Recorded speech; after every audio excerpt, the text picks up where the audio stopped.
Ngopas, ngobrol pendidikan santuy. Selamat pagi, Assalamualaikum warahmatullahi wabarakatuh. Jumpa lagi kita di Ngopas, ngobrol pendidikan santuy. Kali ini kita di Cimalaka, salah satu daerah di Sumedang. Cuacanya kebetulan sedang dingin di sini. Ya, kita bersama Kepala Sekolah SMK Kesehatan SDM dan Wakil Humas SMK SDM, Ibu Dewi Sugiarti. Hajah Dewi Sugiarti atau Ibu Hajah Dewi Sugiarti dan Bapak Yudi. Ya. SMK ini berdiri cukup lama dan luar biasa, sudah kiprahnya di kancah daerah dan bahkan di nasional ya Bu ya. Jadi kita akan lihat, nanti kita akan ulik bagaimana SMK kesehatan yang ada di seluruh Indonesia berkembang, dan salah satunya adalah di Sumedang. Bu Hajah, selamat pagi. Assalamualaikum warahmatullahi wabarakatuh. Waalaikumsalam warahmatullahi wabarakatuh. Ya, senang sekali pagi ini kita jumpa dalam suasana yang cerah. Alhamdulillah. Sejuk ya. Dan luar biasanya satu di sini di SMK ini memiliki kolam yang dimanfaatkan untuk kewirausahaan ya Bu ya. Iya.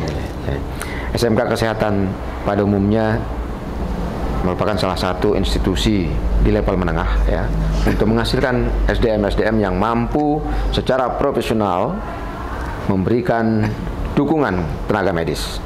Sehingga nanti kita akan juga sedikit menyinggung bagaimana SMK SDM ini mendapatkan perhatian cukup serius dari Kabupaten Sumedang dan Provinsi Jawa Barat. Kebetulan kepala sekolahnya mantan staf di rumah sakit, kepegawaian di rumah sakit keuangan. Rumah Sakit Sumedang, dan ini sangat berarti saya kira untuk pengembangan SMK kesehatan yang ada, karena kawan-kawan di SMK juga sekaligus dapat pengalaman berharga dari yang diperoleh oleh Ibu Eti, iya. Bu Dewi, Bu Dewi. Iya. Ya, Bu, bisa sedikit cerita bagaimana sih awalnya SMK SDM ini khususnya di bidang kesehatan ini berkembang? Kalau kita melihat kepada kondisi awal Kabupaten Sumedang, dulu itu mempunyai Sumedang Sehat, berharap Sumedang Sehat tahun 25. Dulu pada waktu tahun 16 tuh, 2016 waktu dulu itu bercita-cita Sumedang Sehat 25.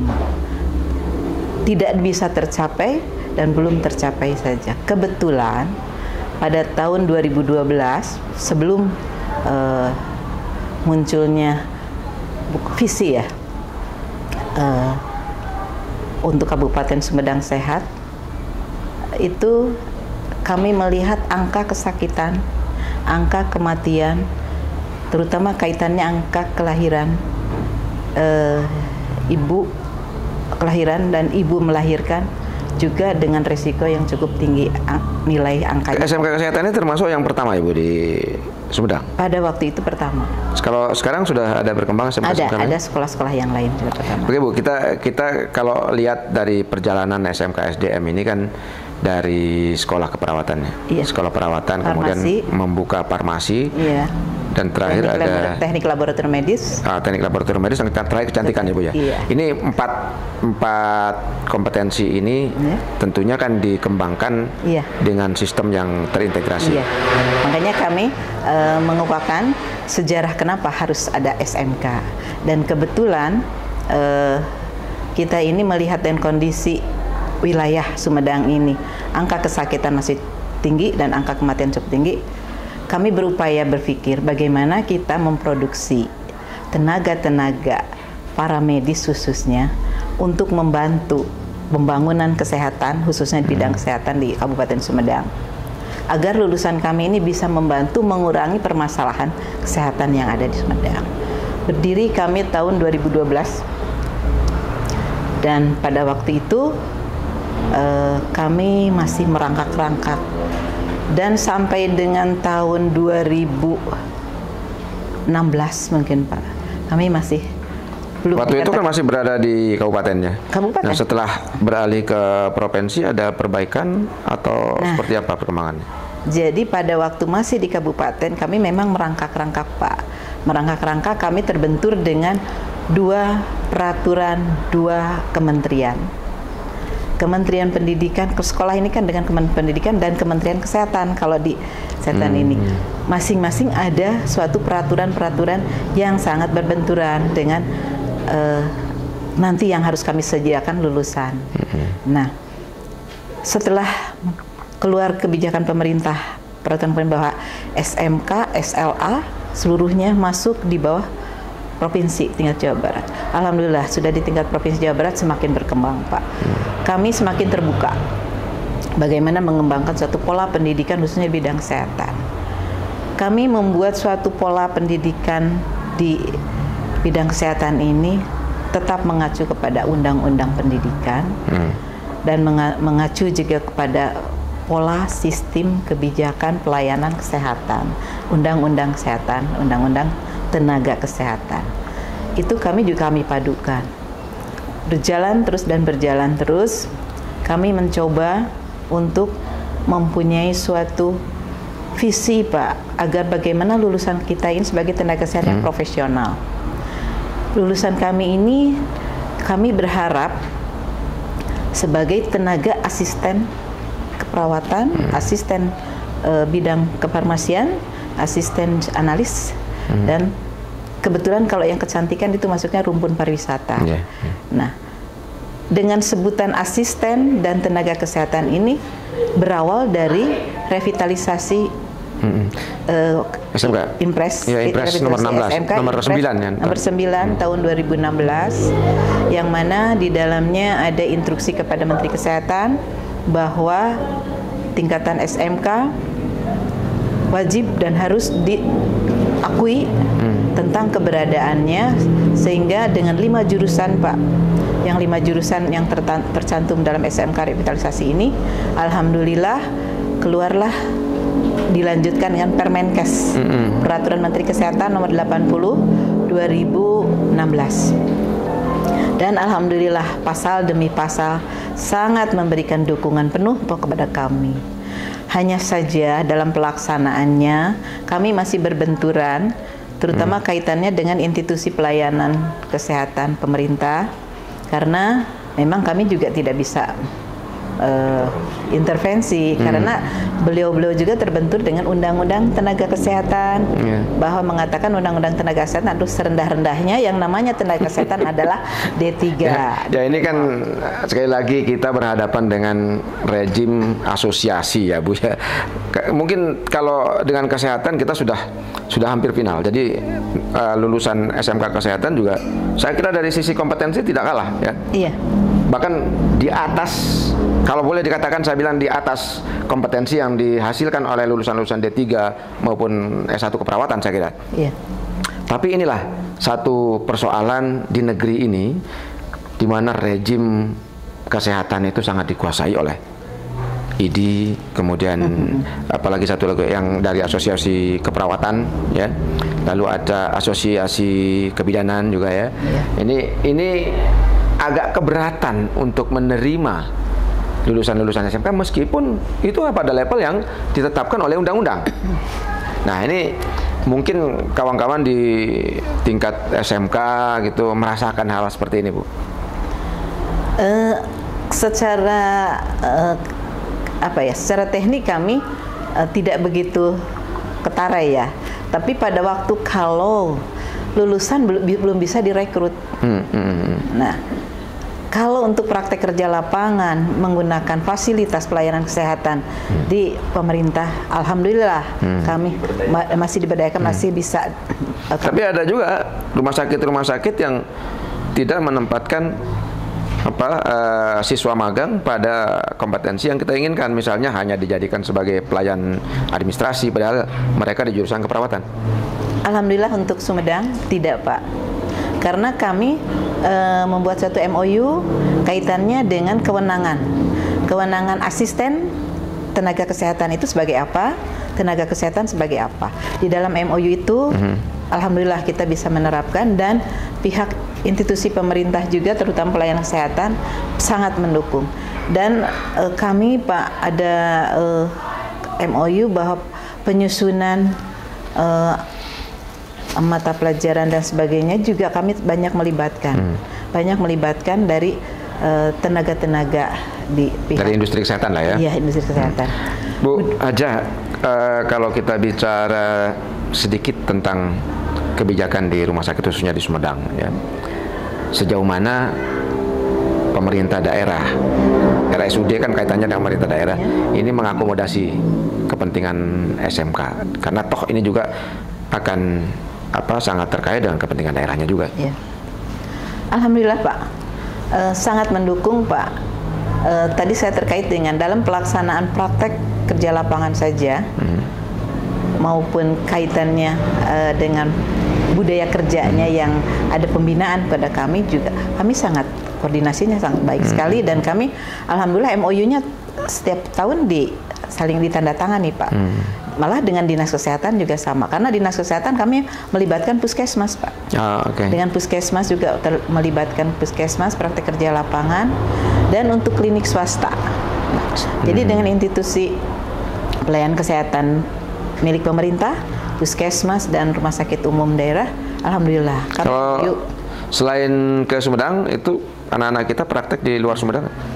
Anak-anak kami ini karena alhamdulillah Pak, negara Jepang melaksanakan MOU dengan sekolah-sekolah SMK kesehatan terkait dengan untuk perawatan lansia. Alhamdulillah siswa kami juga sudah ada yang di sana Pak, dan 3 bulan yang lalu juga dari konsultan negara Jepang sudah hadir kepada kami untuk melanjutkan bagaimana pengiriman tenaga lulusan SMK kesehatan jurusan keperawatan untuk bisa bekerja sama MOU dengan negara Jepang, karena ternyata negara Jepang sangat memerlukan lulusan SMK kesehatan tingkatan SLA jurusan keperawatan. Kalau boleh di-share Bu, itu kita punya jurusannya di keperawatan apa saja? Apakah ini keperawatan klinis atau keperawatan sosial atau farmasi klinis atau sebagainya? Dan kebetulan kami Pak membuka prodi itu 2 awalnya Pak. Waktu sejak berdiri 2012 sampai 2021 2 prodi keperawatan klinis Pak, dan farmasi klinik juga. Nah, 21 kami membuka sebetulnya di dalam izin Dapodiknya dari dulu sudah ada Pak yang TLM dan kecantikan ini, karena belum jadi belum merasakan apa yang diperlukan oleh masyarakat. Jadi baru 22 ini kami menerima siswa TLM dan kecantikan. Tapi kalau untuk keperawatan dan farmasi sudah sejak 12. Khusus untuk TLM ini kan belum banyak ya Bu ya? Belum banyak. Dan SMK kesehatan agak sedikit berpikir untuk membuka TLM ini karena mahal. Mahal. Betul. Biaya untuk prakteknya juga mahal, peralatannya juga luar biasa gitu. Iya, betul Pak. Nah, inilah yang sebenarnya pemerintah daerah, pemerintah pusat juga harus betul-betul care bahwa rejim kesehatan itu tidak hanya dikuasai oleh dokter dan perawat, tetapi kita di SMK, lulusan anak-anak SMK mampu berkontribusi untuk mendampingi kawan-kawan terutama yang terkait dengan bagaimana pelayanan kesehatan dilakukan di seluruh Indonesia. Betul. Pak, kebetulan ini ada Pak Yudi. Pak Yudi ini adalah Wakahumas. Pak Yudi, bagaimana SMK ini dibawa keluar, terutama mensosialisasikannya ke masyarakat seperti apa? Untuk selama ini mungkin diinformasikan melalui media-media sosial, karena kita berusaha untuk mencari tahu pangsa pasar kita ada di mana. Nah, ternyata pangsa pasar kita bukan hanya di jalan, di sekolah, tapi mereka ada di dunia maya gitu. Mereka ada di Facebook, ada di WhatsApp group. Nah, kita berusaha untuk merambah ke arah sana, karena untuk menyentuh secara langsung informasi-informasi yang dari sekolah dibawa ke masyarakat melalui media-media sosial yang kita manfaatkan. Ada kerjasama yang dilakukan antar sekolah swasta yang terkait dengan kesehatan ini? Untuk sekolah-sekolah swasta mungkin untuk lanjutannya dengan institusi-institusi perguruan tinggi yang khususnya di sekolah-sekolah yang selevel, misalnya SMK itu dengan SMK yang ada di Sumedang, khususnya yang bergerak di kesehatan hanya farmasi saja. Kalau ke luar daerah, keperawatannya mungkin hanya sekolah kita aja yang sedang berkembang gitu. Yang lainnya mungkin maju mundur atau bahkan SMK kesehatan sendiri kan punya asosiasi ya, punya ikatan dengan SMK kesehatan. Jadi kalau untuk jadi kalau untuk asosiasi lulusan SMA kesehatan sebagai profesi tidak ada Pak, tetapi dinaungi oleh Paskesindo, Persatuan Asisten Tenaga Kesehatan Indonesia.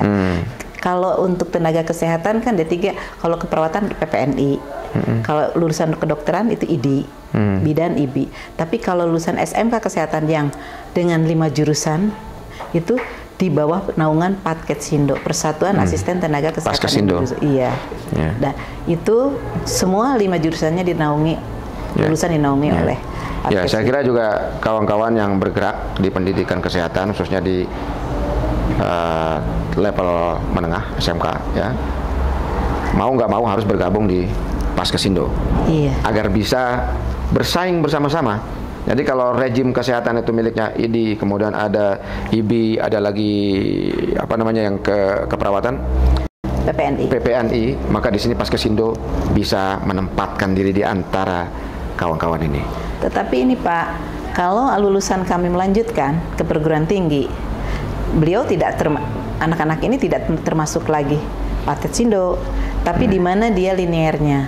Apabila mereka ke perawatan, pasti nanti D3 masuk PPNI. Kalau misalnya dia kepada kesehatan masyarakat, ya dia masuknya nanti ke kesehatan masyarakat. Jadi tidak lagi profesi di Paskesindo. Bagi yang tidak melanjutkan, ya masuk ke Paskesindo. Bu, ini pasti sudah banyak kerjasama yang dilakukan dengan industri kesehatan seperti rumah sakit dan sebagainya. Informasi-informasi yang terkait dengan tidak hanya dengan bagaimana mereka direkrut, bagaimana mereka bekerja, juga bagaimana mereka dibina. Ini kerjasama yang dilakukan seperti apa, Bu? Jadi kami kalau dengan pihak Dinas Kesehatan, MOU kita ini sebatas kita melaksanakan untuk bisa melaksanakan praktek kerja lapangan. Dengan institusi mana saja yang sudah tahu? Institusinya dengan Dinas Kesehatan dan Puskesmas, karena Dinas Puskesmas di bawah Dinas Kesehatan. Dan rumah sakit umum daerah kita juga MOU-nya untuk juga masih sebatas untuk lahan praktek kerja lapangan. Itu tadi Pak, untuk rekrutmen belum bisa, ada penjalan belum bisa. Ada MOU juga Pak, kami dengan pihak institusi yang lain untuk tempat-tempat praktek lapangan lainnya kaitan dengan Dinas Sosial Provinsi Jawa Barat melalui Gria Lansia itu kami juga melakukan kerjasama. Jadi kami ini ada pengenalan lingkungan industri Pak. Kelas 10 itu diwajibkan kami mengenalkan lingkungan industrinya. Nanti kelas 11 mereka praktek kerja lapangan dan kelas 12-nya magang. Nah, pelaksanaan ini sekarang Pak kaitannya dengan Merdeka Belajar. Sebetulnya kami sudah melaksanakan kolaborasi. Sistem pembelajaran kolaborasi itu sudah tahun keempat sebetulnya. Jadi nggak terkait dengan Merdeka Belajar, Bu? Tidak terkait sebetulnya, karena yang kami butuhkan kolaborasi di sini kaitannya kebutuhan lulusan Pak. Jadi kebutuhan lulusan itu tidak mungkin dia hanya mengenal apa yang namanya mapel dalam prodinya itu sendiri. Semua ada terkait, ada hubungannya, dan ada yang harus diperlukan nanti di dalam bekerja. Salah satu kami mohon diberi izin untuk penjelasan. Salah satunya begini Pak, terkait dengan pelayanan pasien, bagaimana yang paripurna, yang profesional. Tidak saja seorang perawat itu hanya bisa memberikan suatu tindakan keperawatan, tapi dia juga harus bisa membimbing pasien, terutama yang sudah ya sudah gawat dan sebagainya, bagaimana dia membimbing doa, bagaimana dia mengajak untuk sembahyang atau sholat, bagaimana dia membimbing dalam memberikan suatu keikhlasan menerima ujian cobaan. Itu ada pelajaran PABP, Pak. Jadi pelajaran PABP, pelajaran agama itu, PABP itu dan budi pekerti itu ikut di dalam prodi keperawatannya, keterkaitannya di mana. Salah satunya seperti begitu. Jadi perawat-perawat ini tidak saja harus dia berpikir tindakan keperawatan, hanya profesinya saja yang, tapi pelajaran yang lainnya adaptif normatif dia harus paham di mana keterkaitannya. Banyak hal, Pak. Kaitannya dengan PPKN, pelajaran PPKN itu ada, Pak. Bagaimana dia supaya tidak dibully dan tidak membuli orang lain, seperti itu juga ada. Apalagi sekarang profil pelajar Pancasila, itulah keterkaitannya. Jadi semua adaptif normatif mata pelajaran itu sangat berhubungan. Jadi tidak duduk masing-masing, tidak bekerja masing-masing. Semua itu ada keterkaitannya. Matematika saja ada, Pak, keterkaitannya langsung. Yang sangat sederhana, Pak. Kalau kita berpikir dalam matematika, rumusnya itu kan hanya bagi, tambah, kurang, kali ya, Pak. Nah, perawat harus tahu di mana letaknya pada waktu dia mau menginfus pasien saja. Dalam satu tube misalnya itu ada 500 mili, ada perintah dari dokter harus sekian menit, harus sekian tetes, sekian kene, dan harus berakhir berapa jam, dan harus berakhir ganti tubenya, ganti ring infusannya. Itu ada rumus-rumusnya kan, ada hitung-hitungannya. Ada SOP-nya. Nah, ada SOP-nya, dan itu tetap dasarnya matematika kan. Ada matematika, itu semua ada keterkaitan, Pak. Jadi kami mengembangkan kolaborasi di internal kami, itu semua adaptif normatif masuk kepada pelajaran produktif juga. Saling memahami, Penjas, PJOK saja, Pak. Itu sangat terkait PJOK. Contohnya, PJOK juga harus bisa mendidik, menjadikan suatu instruktur senam lansia misalnya, memberi pelajaran. Nah, itu yang diperlukan kami kolaborasi. Tapi kami, Pak, punya berangan-angan atau berpikir, kami juga sudah bisa menembus. Kalau bisa, kita khususnya Kabupaten Sumedang seperti itu, tentang kolaborasi antar SMK, Pak. Misalnya begini, Pak, SMK kami jurusan farmasi bisa memproduksi minuman dari kayu secang. Dari mana bahan bakunya? Dari SMK Kehutanan. Harusnya mengirim. Bagaimana mengolah? Kami yang memproduksi. Bagaimana mengemasnya? Bagaimana memproduksi? Bagaimana ada manajemen bisnis jurusan yang lain SMK. Bagaimana membuat mesin pembuat alat untuk pembuat bagian penghancur kayu secang dan sebagainya, ada jurusan mesinnya. Itu kalau dibuat kolaborasi antar SMK, kerjasama yang baik dan sebagainya, itu yang namanya SMK hebat. Ya, ini satu pekerjaan yang saya kira selalu harus kita pikirkan bersama-sama. Untuk Pak Yudi ini kan terkait dengan bagaimana kita memasarkan anak-anak kita keluar. Ya, ini sudah sejauh mana dilakukan? Tidak hanya ke Jepang mungkin. Kita sudah berusaha dengan seoptimal mungkin. Di sini anak-anak memang setelah lulus diharapkan untuk bekerja, karena pilihannya bekerja, berwirausaha, juga melanjutkan. Nah, ketika lulusan itu mengharapkan untuk bekerja, kami berusaha untuk dibaurkan dengan bursa kerja khusus yang ada di sekolah. Dan BKK itu kebetulan sudah berbagai institusi dihubungi untuk melakukan MOU, sehingga anak lulusan dari SMK Kesehatan SDM ini bisa terserap untuk di lingkungan kerja. Dan dari beberapa perusahaan yang sudah dihubungi untuk penyerapan lulusan, mungkin dari keperawatan khususnya yang banyak terserap itu di institusi swasta, karena mereka diarahkan ke caregiver atau perawatan yang pasca, lebih ke perawatan sosial. Mereka dipekerjakan di rumah pasien, kemudian yang farmasinya ke klinik atau ke apotek yang terdekat. Karena yang keluar mungkin belum ada penyerapan secara langsung. Iya. Oke, sahabat dan para pemirsa di mana saja Anda berada, bahwa sekolah-sekolah yang kita bangun khususnya di SMK dan lebih khusus lagi adalah SMK kesehatan memiliki kiprah yang luar biasa.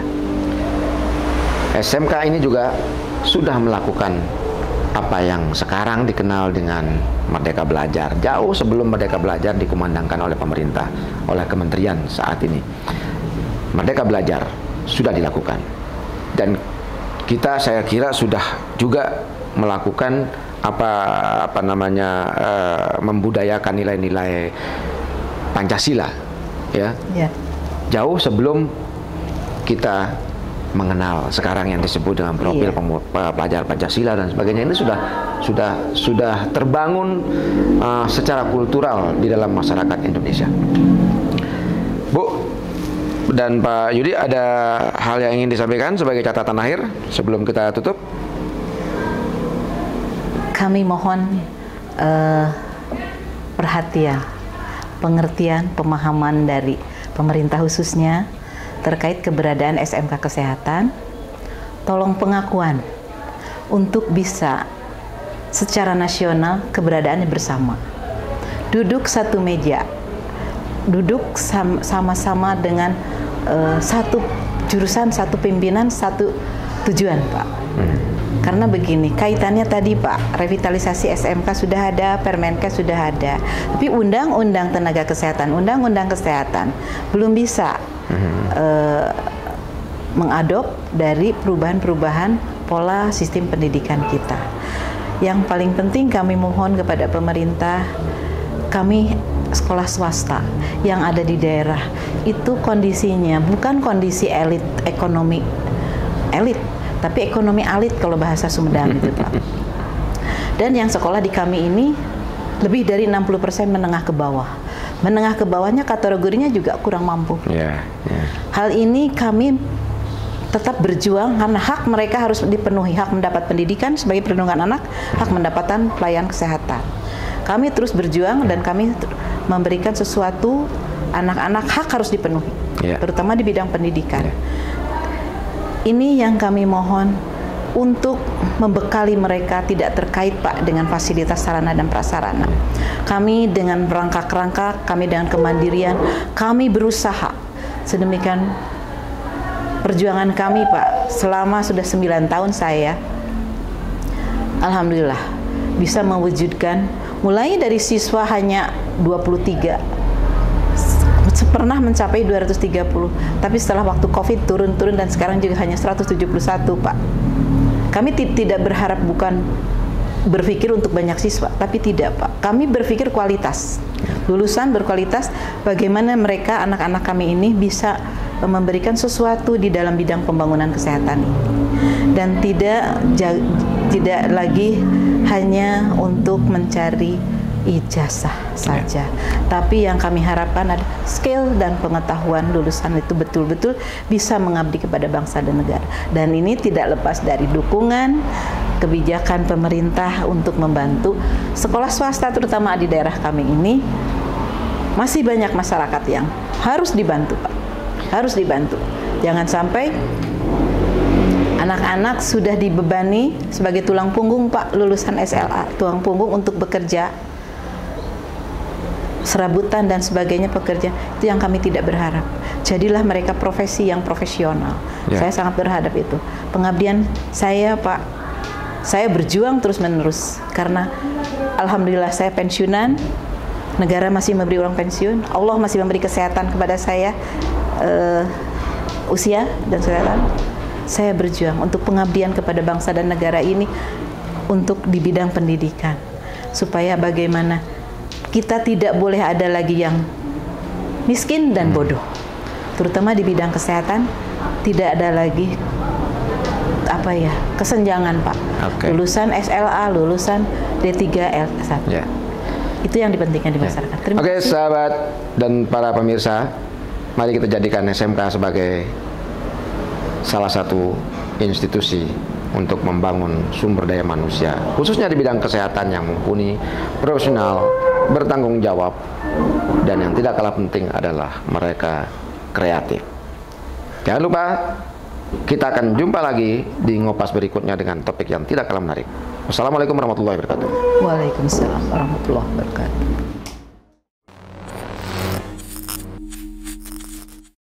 Ngopas, ngobrol pendidikan santuy.